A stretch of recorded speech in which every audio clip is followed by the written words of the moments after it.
हम regular class लेकर आ रहे हैं साथियों, जिसको मजेदार आपको क्लास देखने को मिल रही है प्रॉपर तरीके से। 20 से 25 प्रश्न हम रेगुलर कर रहे हैं साथियों, और यहां पर मैं उम्मीद करता हूं कि आपके पास मेरी आवाज प्रॉपर तरीके से आ रही है। इसलिए मैं अब क्वेश्चन की ओर बढ़ना चाहता हूं। और दोस्तों याद रखना, जीवन में अगर आपको सफलता प्राप्त करनी है तो मंजिल को अपना बनाना पड़ेगा दोस्तों, और मंजिल को पाने के लिए आपको मेहनत करना पड़ेगा, सफलता तभी प्राप्त होगी दोस्तों। चलते हैं भाई पहले क्वेश्चन की ओर बढ़ते हैं। क्या कहता है पहला क्वेश्चन, आपको ध्यान से पढ़ना है क्वेश्चन को। देखिए साथियों, करंट अफेयर का आज का पहला क्वेश्चन है अपना, और क्वेश्चन है साथियों, एक बार पढ़िए इसको अच्छे से और देखिए, समझदार है। देखिए भाई, हाल ही में नवाब सलाम को किस देश का प्रधानमंत्री नियुक्त किया गया है? हाल ही में नवाब सलाम को किस देश का प्रधानमंत्री नियुक्त किया गया है? आपके सामने 4 ऑप्शन है दोस्तों यहां पर। Option A Syria, option B Lebanon, option Jordan, option Iraq. यहां पर 4 ऑप्शन है साथियों, 4 ऑप्शन को आपको ध्यान से रखना है। ये वर्ड का क्वेश्चन आपके सामने, ध्यान रखना दोस्तों। मैं आपको इंडिया लेवल के साथ साथ आपके वर्ड की क्वेश्चन भी लेकर आता हूं, तो आपके जीवन में हमेशा क्वेश्चन ज्यादा से ज्यादा आप पढ़ सको। जी बिल्कुल, बेबी जी मेघवाल का हार्दिक स्वागत, जय बाबा। उम्मीद करता हूं कि आपको इस क्वेश्चन का आंसर सभी बच्चों को आ गया होगा, क्योंकि आप जानते हैं इस प्रकार के प्रश्नों को मैं पहले भी श्रृंखला में लेकर आया था दोस्तों। याद रखना, नवाब सलाम को जो यहां पर लेबनान देश के प्रधानमंत्री के रूप में नियुक्त किया गया है दोस्तों, याद रखना। तो लेबनान देश को के लिए प्रधानमंत्री किसको नियुक्त किया गया? नवाब सलाम को यहां पर, याद रखना। ऑप्शन नंबर आपका बिल्कुल करेक्ट आंसर है, बी ऑप्शन है। चलते आगे बात करते हैं, क्वेश्चन की ओर बढ़ते हैं। दूसरा क्वेश्चन आपके सामने आने वाला है। देखिए साथियों, क्वेश्चन है, हाल ही में राष्ट्रीय सफाई कर्मचारी आयोग के कार्यकाल को कितने वर्ष के लिए बढ़ाया गया है? बहुत ही प्यारा क्वेश्चन है साथियों। राष्ट्रीय सफाई कर्मचारी आयोग के लिए जो कार्यकाल को कितने वर्ष के लिए बढ़ाया गया है? ऑप्शन ए 1 वर्ष के लिए, ऑप्शन बी 2 वर्ष के लिए, ऑप्शन सी 3 वर्ष के लिए, ऑप्शन डी 4 वर्ष के लिए। यहां पर 4 ऑप्शन है आपके सामने, तो आपको यह पता होना चाहिए कि यह राष्ट्रीय सफाई कर्मचारी आयोग का जो कार्यकाल है दोस्तों, वो कितने वर्षों के लिए बढ़ाया गया? 3 वर्ष के लिए बढ़ाया गया है। याद रखना साथियों, 3 मार्च कब से कब तक बढ़ा रहे? 3 मार्च 2025 से, 3 मार्च 2025 से प्रधानमंत्री नरेंद्र मोदी जी, श्री नरेंद्र मोदी जी की अध्यक्षता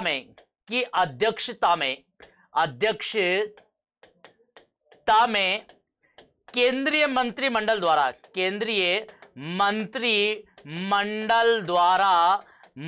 द्वारा 3 वर्ष की अवधि के रूप में कार्यकाल बढ़ा दिया गया। किसका? राष्ट्रीय सफाई कर्मचारी आयोग का कार्यकाल। ये याद रखना दोस्तों, आपको ध्यान से पढ़ना है क्वेश्चन को। तो कभी भी आ जाए कि राष्ट्रीय सफाई कर्मचारी आयोग के कार्यकाल को कितने वर्षों के लिए बढ़ाया गया? 3 वर्षों के लिए बढ़ाया गया दोस्तों। कब से बढ़ेगा ये? तो 3 मार्च 2025 से श्री नरेंद्र मोदी जी, अपना प्रधानमंत्री जी, इनके अध्यक्षता में केंद्रीय मंत्रिमंडल ने 3 वर्ष के लिए और अवधि के लिए बढ़ा दिया गया है। ये कब से कब तक? 3 मार्च 2025 से लेकर 3 मार्च 2028 तक इसकी अवधि बढ़ा दी गई है दोस्तों। बहुत बढ़िया, राधे राधे, जय श्री कृष्णा। बसंती लाल जी अहिर जी का राधे राधे, हार्दिक स्वागत, अभिनंदन करता हूं मैं आपको। प्रद्युमन जी मीणा जी बता रहे बिल्कुल सही आंसर है लगभग सभी साथियों का, 3 वर्ष के लिए। किसने बढ़ाया दोस्तों? तो केंद्रीय मंत्रिमंडल ने बढ़ाया। किसके कार्यकाल में बढ़ाया? प्रधानमंत्री के अध्यक्षता के रूप में यहां पर सफाई कर्मचारियों का जो आयोग का जो अपना कार्यकाल है वो 3 वर्ष के लिए बढ़ा दिया गया है। उम्मीद करता हूं क्वेश्चन का आंसर आपको बिल्कुल समझ में आया होगा। आगे बात करते हैं क्वेश्चन नंबर 3 में। क्वेश्चन नंबर 3 है दोस्तों, हाल ही में फीफा ने किस देश के फुटबॉल महासंघ को निलंबित किया गया है? हाल ही में फीफा ने किस देश के फुटबॉल महासंघ को निलंबित किया गया है? 4 ऑप्शन आपके सामने हैं, चारों ऑप्शन आपको ध्यान से पढ़ना है। उम्मीद करता हूं मैं क्वेश्चन आपके सामने है।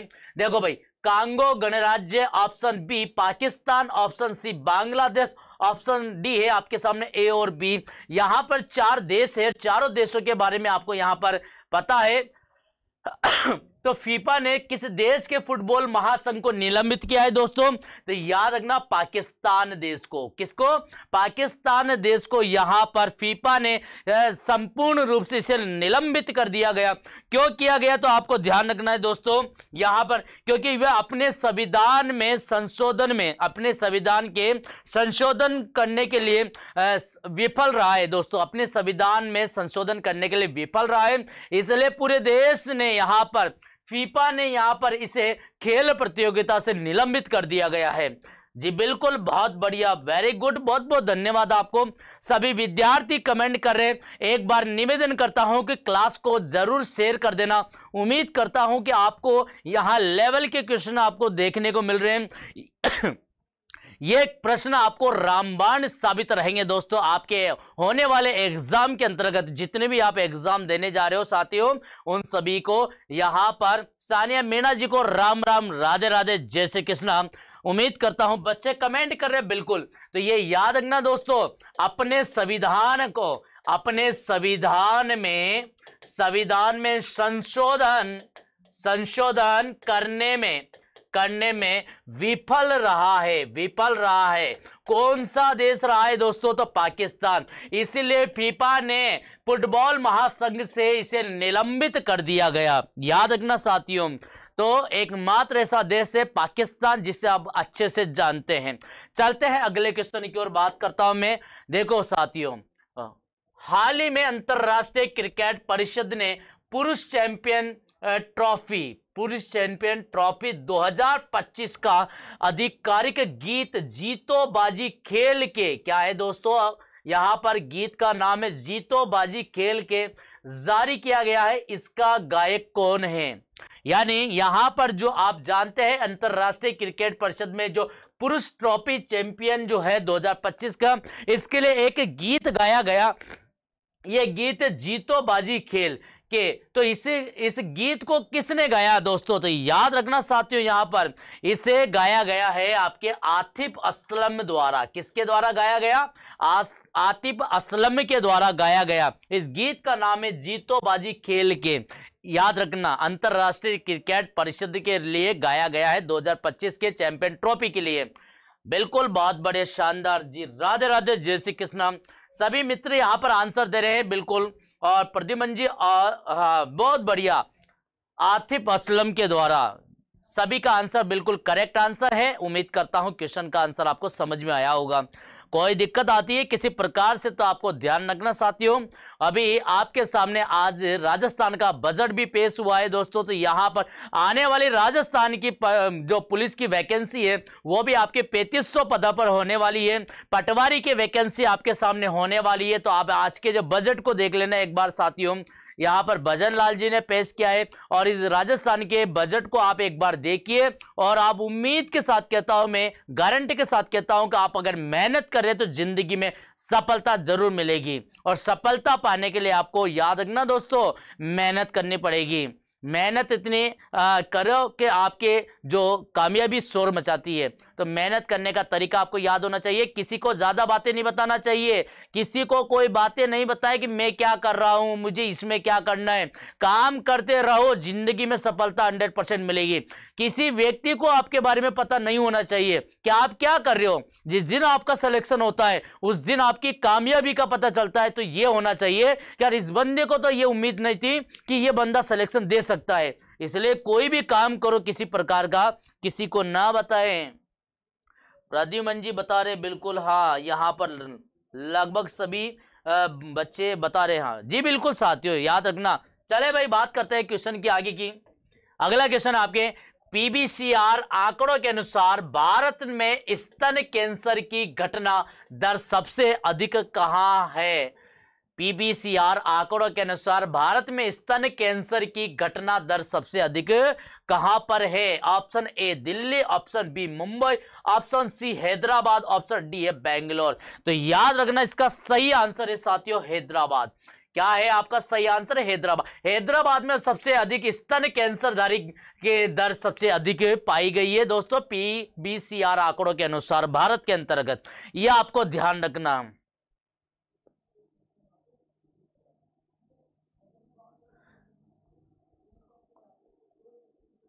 हाँ बहुत बढ़िया, अंकिता मीणा जी बता रहे काम करो ऐसा कि पहचान बन जाए, और पूरा अभी नहीं किया इन्होंने।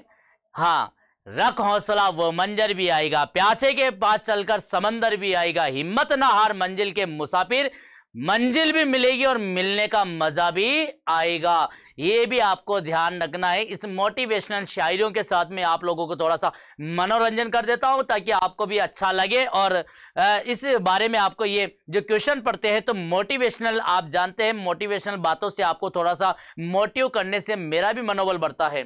तो जिंदगी में सफलता अगर चाहिए तो आपको मेहनत करना पड़ेगा। हाँ बिल्कुल, बहुत बढ़िया, हैदराबाद बता रहे। तो पीवीसीआर आंकड़ों के अनुसार भारत में स्तन कैंसर की जो घटना दर है सबसे अधिक वो कहां पर है? वो हैदराबाद में। हैदराबाद कहां पड़ता है दोस्तों? भारत देश में। कहां पड़ता है? भारत में, ये भी याद रखना है। हाँ, आगे बात करते हैं क्वेश्चन की। हाल ही में भारतीय रिजर्व बैंक ने रेपो दर घटाकर कितने प्रतिशत कर दिया गया है? याद रखना दोस्तों, रेपो दर क्या होती है? तो आरबीआई बैंक के द्वारा यहां पर अन्य बैंकों को यहां पर ऋण सहायता दी जाती है, उसे हम क्या कहते हैं? रेपो दर। अगर आपने वहां पर ऋण सहायता अगर लोन के रूप में अन्य बैंकों को अगर पैसा देती है आरबीआई, तो आरबीआई बैंक के यहां रेपो दर है तो वो आपको घटा दी गई है ताकि अधिक से अधिक बैंक उसके साथ में जुड़ सकते हैं और आर्थिक मजबूती प्रदान करने के लिए व्यक्तियों को जोड़ सकते हैं। अगर आपका रेपो दर अगर कम रहेगा दोस्तों तो आपको ब्याज कम लगेगा, और ब्याज कम लगेगा तो यहां पर आम आदमी भी, जो आम आदमी है, जितने भी व्यक्ति है, वो सब क्या करेंगे? बैंक से जुड़ने का प्रयास करेंगे, उनसे आर्थिक सहायता लेने का प्रयास करेगा। इसे हम रेपो दर कहते हैं। किसके द्वारा होता है? आरबीआई बैंक के द्वारा। तो यहां पर कितने परसेंट घटा दी गई है? 6.25%। कितना प्रतिशत घटाया दोस्तों? 6.25% यहां पर रेपो दर घटा दी गई है। याद रखना, भारतीय रिजर्व बैंक ने। तो ये इसका सही आंसर है ऑप्शन नंबर बी। प्रद्युमन जी का बिल्कुल सही आंसर है, अंकिता मीणा जी का बिल्कुल सही आंसर है, और लगभग यार जितेंद्र जी मीणा का भी आंसर आ रहा है। तो यहां पर सभी प्यारे छात्रों के आंसर आ रहे हैं, और लगभग बहुत ही प्यारे जितेंद्र जी मीणा का भी आंसर आ चुका है 6.25%। हाँ जी बिल्कुल साथियों, चलते हैं अगले क्वेश्चन की ओर। अगला क्वेश्चन है, हाल ही में भारतीय अप्रवासियों के लिए इंडिया बिल पे की शुरुआत कहां की गई है? हाल ही में भारतीय अप्रवासियों के लिए इंडिया बिल पे की शुरुआत कहां की गई है? Option A America, option B Australia, option C Canada, option D संयुक्त राष्ट्र अमेरिका, जिसे यूके कहते हैं। हाँ बिल्कुल बताइए साथियों। यहां पर याद रखना, भारतीय अप्रवासियों के लिए इंडिया बिल पे की जो शुरुआत की गई है दोस्तों, कनाडा में। कहां पर की गई है? कनाडा में की गई है दोस्तों, ये याद रखना। ये आपके वर्ड का क्वेश्चन है जिसके अंतर्गत आपके प्रश्न आपके बन सकते हैं। सही आंसर, बिल्कुल शानदार क्वेश्चन था, और इसका आंसर है कनाडा। याद रखना साथियों। अगले क्वेश्चन की बात करता हूं मैं। देखिए साथियों, अमेरिका के बाद हाल ही में किस देश ने विश्व स्वास्थ्य संगठन से अलग होने की घोषणा की है? अमेरिका के बाद किस देश ने विश्व स्वास्थ्य संगठन से अलग होने की घोषणा की है साथियों? ऑप्शन आपके सामने हैं, 4 ऑप्शन है साथियों। Brazil, France, Argentina, Germany. ये 4 देश है, चारों देश के आपको सामने नाम है, आपको ऑप्शन बताना है कौन सा सही आंसर है जो यहां पर विश्व स्वास्थ्य संगठन से अलग होने की घोषणा की है। तो कौन सा देश है दोस्तों? यहां पर वेरी गुड, बहुत बढ़िया, बेबी जी ने बताया अर्जेंटीना, बिल्कुल करेक्ट आंसर है। यानी पहले अमेरिका था, अमेरिका के बाद में अब विश्व स्वास्थ्य संगठन से अलग होने के लिए अर्जेंटीना देश ने भी क्या कर दिया? फैसला ले लिया, ये इससे अलग हो जाएगा। तो यहां पर ऑप्शन नंबर बिल्कुल सी करेक्ट आंसर है साथियों। और उम्मीद करता हूं इस क्वेश्चन के बारे में आपने पहले भी पढ़ा है, मैंने इसे लाइन टू लाइन आपको समझा भी रखा है दोस्तों। आगे बात करते हैं क्वेश्चन की ओर, बात कर रहा हूं मैं, और यहां पर आपको बहुत ही अच्छा वेरी इंपॉर्टेंट क्वेश्चन है, बहुत ही वेरी वेरी इंपॉर्टेंट मोस्ट। हाल ही में हेलियस लेजर हथियार का सफलतापूर्वक परीक्षण किसके द्वारा किया गया? हाल ही में हेलियस लेजर हथियार का सफलतापूर्वक परीक्षण किसके द्वारा किया गया? 4 ऑप्शन है साथियों। हाँ बिल्कुल आपके सामने है रूस, ऑप्शन बी चीन, option C America, option D है भारत। ये सबसे पहले तो बात कर लेता हूं मैं, लेजर हथियार क्या होता है। आपने देखा होगा लेजर हथियार, तो लेजर हथियार यहां पर यूज किया है सबसे पहले किसने किया दोस्तों, अमेरिका देश ने। अमेरिका देश ने तो लेजर हथियार ये है क्या है दोस्तों, याद रखना, एक लेजर लाइट होती है जिसके माध्यम से हम लोग क्या करते हैं। तो आपने देखा होगा जब भी हम लोग यहां पर किसी प्रकार के लिए प्रकाश उत्सर्जित करना है आपको, तो लेजर की सहायता से हम क्या करते हैं, प्रकाश को उत्सर्जित करते हैं विद्युतीय विकिरणों के माध्यम से, विद्युतीय विकिरणों के माध्यम से यहां पर। तो ये क्या है, एक प्रकार का ऊर्जा, ये क्या है, लेजर हथियार ऊर्जा हथियार है दोस्तों, ऊर्जा हथियार है जो क्या करता है दोस्तों, ये प्रकाश को यहां उत्पन्न करता है। प्रकाश उत्पन्न करने के लिए आप क्या करेंगे, विद्युत चुंबकीय विकिरण के द्वारा लेजर की सहायता से क्या करता है, सहायता से प्रकाश उत्पन्न करता है। ये क्या कहलाता है, लेजर हथियार कहलाता है। इसे ऊर्जा हथियार के रूप में प्रयोग लिया जाता है। यहां पर किसने लिया था, अमेरिका देश ने। किसने लिया था साथियों, अमेरिका देश ने लिया था। बहुत बढ़िया जी, बिल्कुल वेरी गुड, बहुत बहुत आपको याद रखना। शक्तिशाली देशों की सूची में भी सबसे पहले स्थान पर कौन है, शक्तिशाली देशों की सूची में अगर बात करता हूं मैं, तो पहले स्थान पर कौन आया है, याद रखना अमेरिका। कौन आया है दोस्तों, अमेरिका आया। दूसरे नंबर की बात करूंगा तो कौन आया, चीन। अगर तीसरे नंबर की बात करता हूं मैं साथियों, तो कौन आया है तीसरे नंबर पे, याद रखना आपके सामने रूस। अगर मैं बात करता हूं कि शक्तिशाली 193 देशों की सूची के अनुसार अगर बात करते हैं, तो यहां पर भारत का सबसे शक्तिशाली देशों में कौन से नंबर पर आया है, तो याद रखना भारत 12वें नंबर पे आया। कौन से नंबर पे आया, तो भारत कौन से नंबर पे आया, 12वें स्थान पर आया है। अमेरिका कौन से स्थान पर, पहले स्थान पर। चीन कौन से स्थान पर, दूसरे स्थान पर। रूस कौन से स्थान पर, तीसरे स्थान पर है सबसे शक्तिशाली देशों की सूची में। ये याद रखना। अंकिता जी मीणा जी बता रहे हैं यहाँ पर ऑप्शन नंबर सी, प्रद्युमन जी मीणा बता रहे हैं, प्रद्युमन जी बिल्कुल सही आंसर बता रहे हैं अमेरिका जी।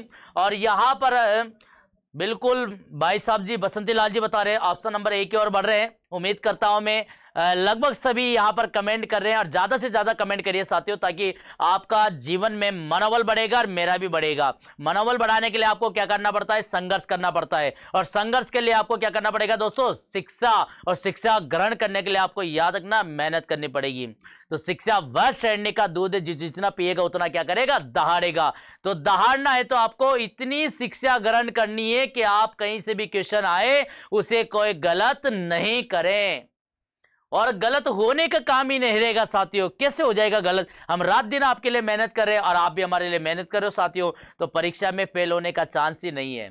तो याद रखना दोस्तों, जिन्होंने सीईटी का एग्जाम दिया था उनका रिजल्ट आ चुका है। एग्जाम क्वालिफाई जिनका हुआ है वो सभी विद्यार्थी राजस्थान पुलिस में, पटवारी में, ग्राम सेवक में, इन सभी में वैकेंसियों के अंतर्गत फॉर्म को लगा सकते हैं, भर सकते हैं।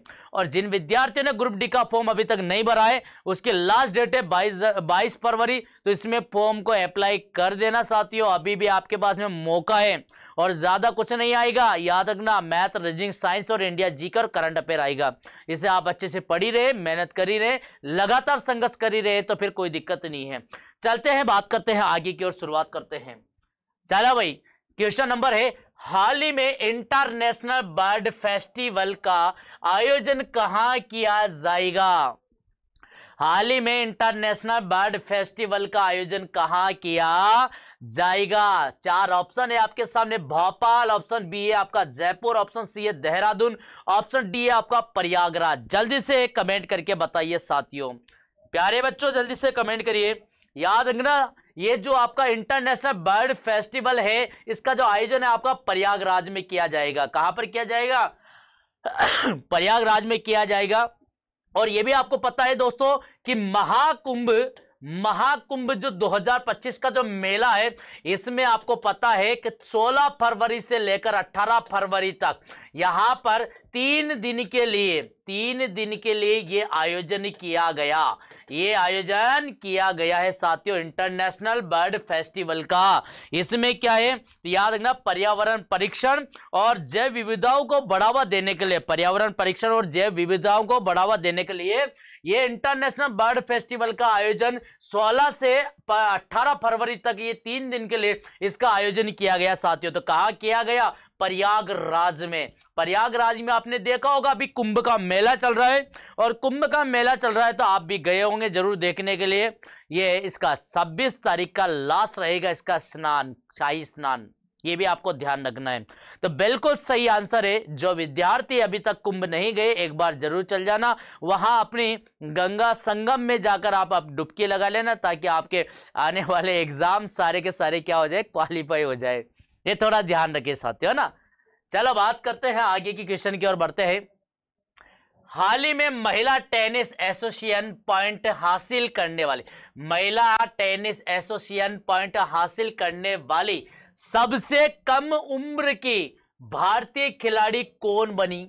याद रखना दोस्तों, महिला टेनिस से संबंधित तो आपके सानिया मिर्जा भी है, जो सबसे कम उम्र की खिलाड़ी थी। 16 वर्ष की उम्र में इन्होंने टेनिस को बिल्कुल यहां पर पहला गोल्ड मेडल जीता था। लेकिन ऑप्शन में यहां पर सानिया मिर्जा नहीं है। अब आपके सामने ऑप्शन क्या है? महरू जैन, ऑप्शन बी तनिषा कस्तूरी, ऑप्शन सी माया राजेश्वरन, ऑप्शन डी ऋतुजा भोसले। यहां पर 4 ऑप्शन है, तो इसका जो बिल्कुल सही आंसर है, वेरी गुड, बहुत बढ़िया बच्चों ने आंसर दिया, माया राजेश्वरन। कौन है दोस्तों? माया राजेश्वरन है, जो यहां पर सबसे कम उम्र की खिलाड़ी थी, 8 वर्ष की। कितने वर्ष की थी? 8 वर्ष की। इनका जन्म कहां पर हुआ था दोस्तों? याद रखना, तमिलनाडु में। तमिलनाडु का एक गांव पड़ता, क्या पड़ता है दोस्तों? तमिलनाडु में। और कब हुआ था तो ये भी थोड़ा सा ध्यान रखिए। यहां पर शायद 12 मार्च ऐसा कुछ आपको पता होना चाहिए। 12 जून, कितना है दोस्तों? 12 जून को इनका जन्म हुआ था। और याद रखना सन कौन सा है? 2009 का। अंकिता मीना जी बता रहे सभी चल जाते हैं सर, ऐसा होता है तो हाँ बिल्कुल चल जाना जरूर। चलो बात करते हैं। यहां पर याद रखना माया राजेश्वरन है, जिनका जन्म तमिलनाडु कोयम्बटूर नामक स्थान है, वहां पर इनका जन्म हुआ था। ये 12 जून 2009 को इनका जन्म हुआ था। तब यहां पर इन्होंने ये महिला टेनिस एसोसिएशन पॉइंट हासिल करने वाली पहली भारतीय खिलाड़ी है, जो सबसे कम उम्र की है, 8 वर्ष की। इनका नाम क्या है? माया राजेश्वरन, जिनका जन्म आपको पता है तमिलनाडु के कोयम्बटूर जो गांव है, यहां पर स्थान है, उस स्थान पर इनका जन्म हुआ था। यहां पर ध्यान रखना। तो ऑप्शन नंबर आपका सी बिल्कुल करेक्ट आंसर है साथियों।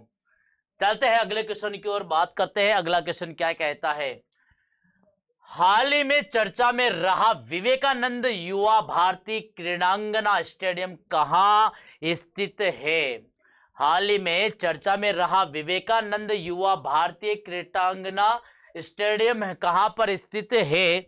4 ऑप्शन है आपके सामने, और 4 ऑप्शन को मैं उम्मीद करता हूं आपको पता है कि ऑप्शन ए मुंबई है, option B Bengaluru, option C Kolkata, option D Hyderabad.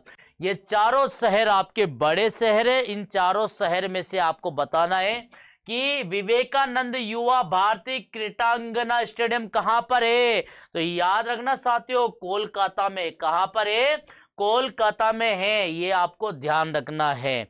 बिल्कुल बच्चों के आंसर आ रहे हैं, अंकिता मीणा जी, बेबी जी, और यहां पर सभी का आंसर आ रहा है बच्चों का। बिल्कुल साथियों, एक बार क्लास को शेयर कर देना उम्मीद करता हूं, और वीडियो को लाइक कर देना साथियों।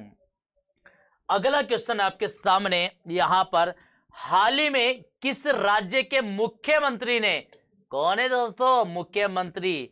तो हाल ही में किस राज्य के मुख्यमंत्री ने अपने पद से इस्तीफा दे दिया है? जो मुख्यमंत्री है उन्होंने इस्तीफा दिया है, तो वो कहां के थे? तो याद रखना, option A Assam, option B Manipur, option C है उत्तराखंड, ऑप्शन डी है राजस्थान। और राजस्थान के तो मुख्यमंत्री का नाम याद है ना आपको? भजनलाल जी। भजनलाल जी, ये अपने जिन्होंने बजट पेश किया है दोस्तों, बजट पेश किया है, याद रखना।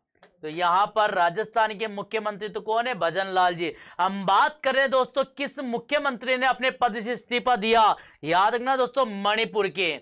मणिपुर के जो मुख्यमंत्री थे कौन थे? याद रखना दोस्तों, बीरेन। कौन, क्या नाम था उनका? तो याद रखना साथियों, बीरेन नाम था उनका। कल भी इस प्रकार का क्वेश्चन आया था, बच्चे कह रहे हैं, आंसर बता रहे हैं। लगभग सभी सी आंसर की ओर बढ़ रहे हैं। अंकिता मीणा जी, सानिया जी मीणा जी, बेबी जी, प्रद्युमन जी और लगभग सभी प्यारे साथी यहां पर आंसर दे रहे हैं। तो यहां पर इसका सही आंसर आएगा साथियों मणिपुर। क्या आएगा? मणिपुर के जो मुख्यमंत्री थे जिन्होंने अपने पद से इस्तीफा दे दिया। तो यहां पर इस्तीफा क्यों दिया था? तो याद रखना दोस्तों, यहां पर अपने जातिवाद हिंसा को लेकर, क्योंकि पिछली बार 2023 में 24 में जो जातिवाद हिंसा के बारे में बात चल रही थी, तो उस हिंसा को लेकर इन्होंने क्या किया दोस्तों? मुख्यमंत्री पद से इस्तीफा दे दिया। ये कहां के मुख्यमंत्री थे? मणिपुर के। कहां के थे साथियों? मणिपुर के। ये ध्यान रखना आपको। तो जिनका पूरा नाम क्या है? बीरेन सिंह। कौन है? मणिपुर के बीरेन सिंह है इनका पूरा नाम दोस्तों। तो बीरेन सिंह ये मुख्यमंत्री थे मणिपुर के, जिन्होंने इस्तीफा अभी हाल में आप दे दिया। इस्तीफा देने से पहले ये अपने अमित शाह जो थे उनसे इन्होंने मुलाकात की थी, उसके बाद इन्होंने इस्तीफा दिया था। तो याद रखना इस्तीफा क्यों दिया था? तो याद रखना जातिवाद हिंसा के कारण इन्होंने क्या किया? यहां पर इस्तीफा दिया। तो याद रखना दोस्तों, कभी क्वेश्चन आ जाए कि मणिपुर के मुख्यमंत्री जी का नाम क्या है, तो बीरेंद्र सिंह कहां के मुख्यमंत्री थे जिन्होंने अभी हाल में इस्तीफा दिया है? तो याद रखना मणिपुर के। ये दोनों चीजों का आपको ध्यान रखना है। बीरेंद्र सिंह, बिल्कुल, वेरी गुड, बहुत बढ़िया। धन्यवाद आपको साथियों जो आपने सही आंसर का बिल्कुल राइट आंसर दिया है। चलिए बात करते हैं, निम्नलिखित में से किस दिन विश्व मानव आत्मा दिवस मनाया जाता है? निम्नलिखित में से किस दिन विश्व मानव आत्मा दिवस मनाया जाता है? मैंने कहा है कि दिवस से संबंधित 100% क्वेश्चन आते हैं और यहां पर आपके सामने 4 ऑप्शन है, 15 जनवरी, 16 जनवरी, 17 फरवरी, 18 फरवरी। तो यहां पर आपको विश्व मानव आत्मा दिवस कब मनाया जाता है? तो याद रखना 17 फरवरी को। कब मनाया जाता है दोस्तों? 17 फरवरी को मनाया जाता है। अब आपको यह भी ध्यान रखना है कि अन्य प्रकार के जो दिवस है दोस्तों, वो कौन कौन से दिवस है मैंने आपको बहुत बार बता दिया कि अगर आपके आ जाए विश्व दलहन दिवस, अगर आ जाए विश्व दलहन दिवस की अगर बात करते हैं हम, विश्व दलहन दिवस कब मनाया जाता है? तो याद रखना 10 फरवरी को। कब मनाते हैं साथियों? 10 फरवरी को मनाया जाता है। अगर बात आती है विश्व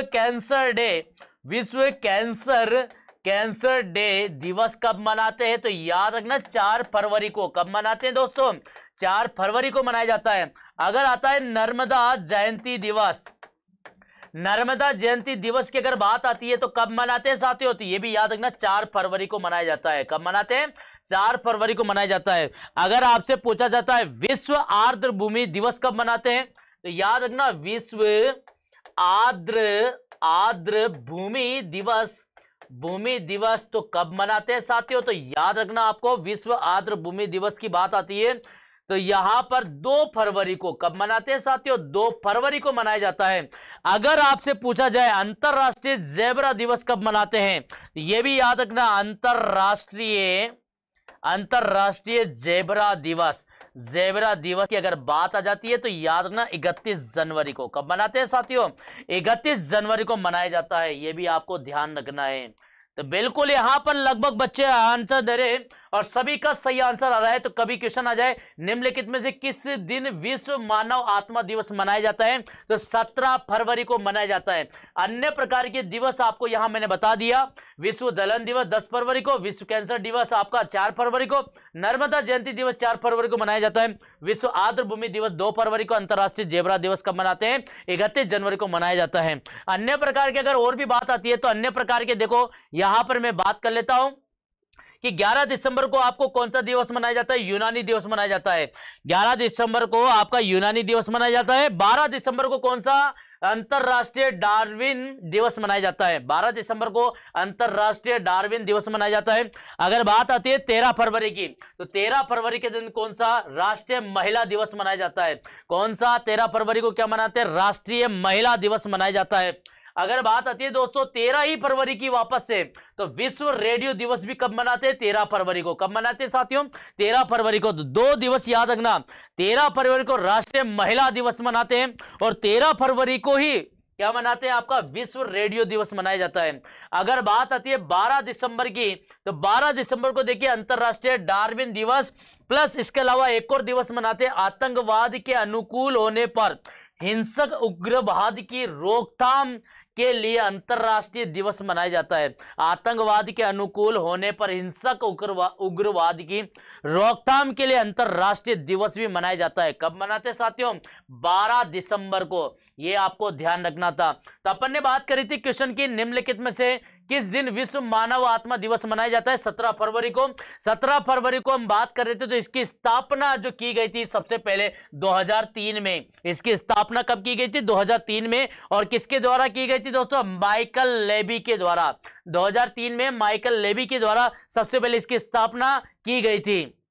तो 17 फरवरी को विश्व मानव आत्मा दिवस मनाया जाता है, यह भी याद रखना। इसका मुख्य उद्देश्य क्या है? यह मानवीय भावनाओं को प्रतिबिंबित करने के लिए, इसकी हमारी भावनाओं के साथ में फिर से जुड़ने के लिए इस दिन यहां पर विश्व मानव आत्मा दिवस के रूप में मनाया जाता है। ये याद रखना साथियों।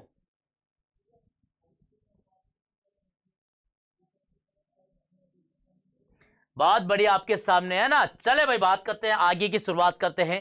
क्वेश्चन नंबर आपके सामने है 15 और 15 का क्वेश्चन है आपके सामने, निम्न में से किस राज्य में नौदी बंधन योजना शुरू की गई है? नौदी बंधन योजना शुरू की गई है। जब तक आप क्वेश्चन को पढ़िए, थोड़ा सा पानी ले लेते हैं। सपने वही सच होते हैं जो मेहनत के पसीने से यहां रचे जाते हैं। बहुत बढ़िया, बहुत बहुत धन्यवाद। जल्दी से क्वेश्चन पढ़िए।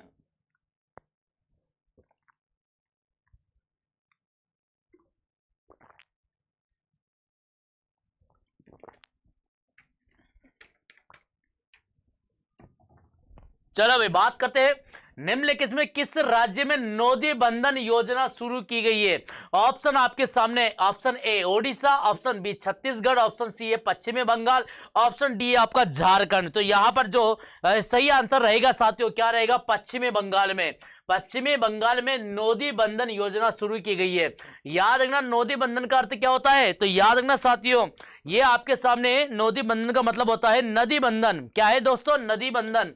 और नदी बंधन से आप समझते हैं कि जो आसपास के जो कृषि भूमि क्षेत्र हैं, कृषि भूमि क्षेत्र, इसको बढ़ावा देने के लिए नदी बंधन यानी पानी की योजनाओं के साथ में कृषि भूमि को उपजाऊ बनाने के लिए यहां पर इस परियोजना का शुभारंभ किया गया है दोस्तों। तो याद रखना पश्चिमी बंगाल में नौदी बंधन का। तो बिल्कुल सही आंसर है आपका ऑप्शन नंबर सी। यहां पर बात करते हैं, देखिए नौदी बंधन जो परियोजना पश्चिमी बंगाल में शुरू की गई है, पश्चिमी बंगाल सरकार ने अपने 2025 और 2026 के बजट के हिस्से के रूप में यहां पर नौदी बंधन योजना को शुरू किया गया है। नौदी बंधन का मतलब है नदी बंधन। जो इसका उद्देश्य क्या है? नदियों और आर्द्र भूमियों को आपस में जोड़ना। जो कृषि भूमि क्षेत्र है, कृषि भूमि क्षेत्र या नदी तालाब या झरने के पास वाली जो भूमि है, उसे सुचारू रूप से उपजाऊ बनाने के लिए, इसे जोड़ने के लिए ये नदी बंधन योजना शुभारंभ की गई है पश्चिमी बंगाल के अंतर्गत। ये याद रखना दोस्तों। आगे बात करते हैं, लगभग आज जो क्वेश्चन थे, ये आज के मैंने क्वेश्चन आपको करवा दिए दोस्तों। मैं बहुत जल्द आपके सामने महामैराथन की क्लास लेकर आने वाला हूं।